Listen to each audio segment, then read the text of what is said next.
ground control. 4, 3, 2, 1. We are VR. We are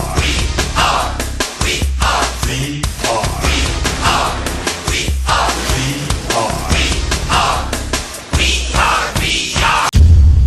Okay.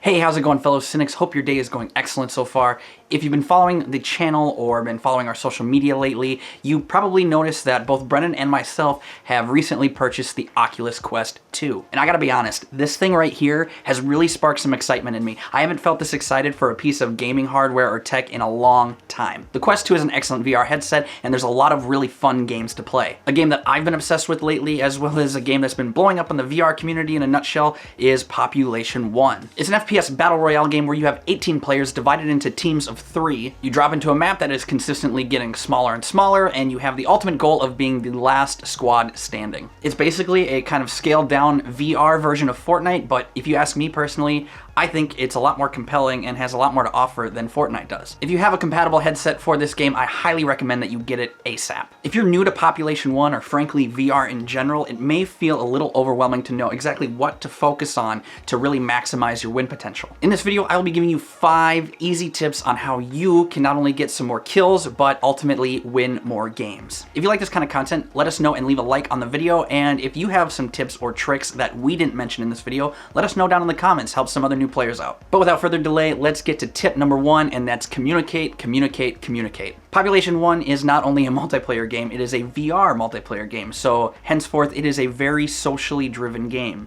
Communication with your squad is essential to staying alive and winning firefights. I know voice chat can be pretty daunting sometimes, and I suffer from intense social anxiety myself, but I really think that you'll find, at least in my experience, that the VR community by and large is pretty accepting and easy to chat with.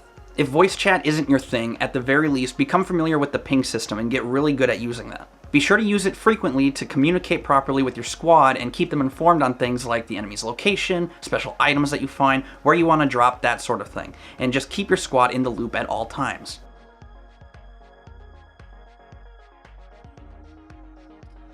Most of the time when using 2 hands on a gun, it will reduce the spread of your shots, allowing for better accuracy. The level of accuracy will vary from gun to gun, but it's also important to know when it's appropriate to shoot one-handed. Having one hand free will give you more flexibility, and it allows you to have your gun available and shoot while hanging on a ledge, gliding, or even climbing. Shooting two-handed is important as well.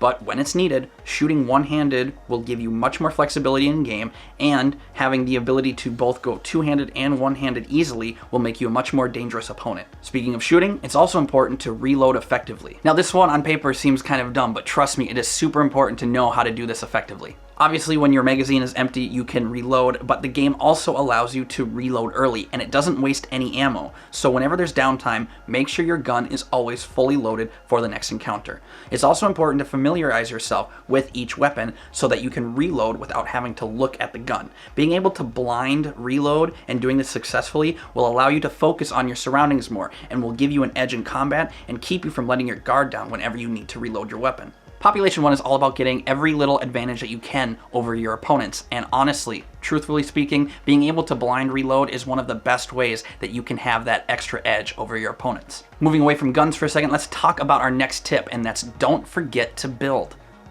One of my favorite things about Population 1 compared to Fortnite is that you don't need to build to win games, but that doesn't mean that you shouldn't. It's honestly pretty easy to do. There's only one button to press, one type of material to collect, and one type of structure to make.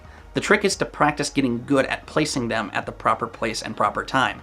Each material collected gives you 6 squares to construct, and you might not find a lot of material in every game, so build squares sparingly. Also, keep in mind that they can be useful, but they are easily broken, so don't rely on them too heavily. I personally find the best scenarios to use building squares are when you're out in the open and need immediate cover from an ambush, when you need to cross a street to get to a building or need more cover, or when you're on top of a vantage point or a tower and it's really lacking anything to hide behind.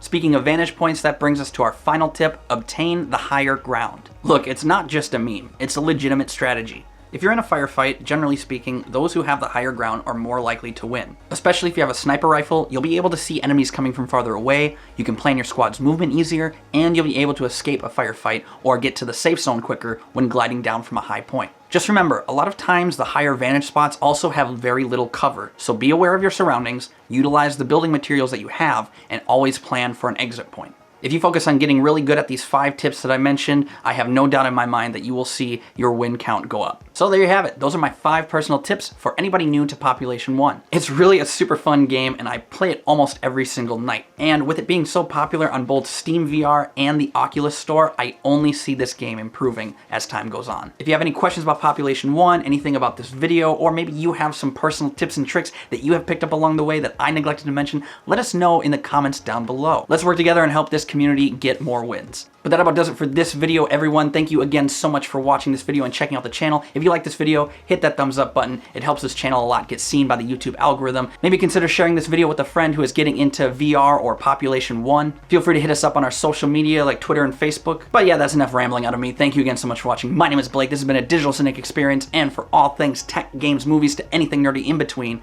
be sure to subscribe to Digital Cynics. Have a good one, everyone. We'll see you next time.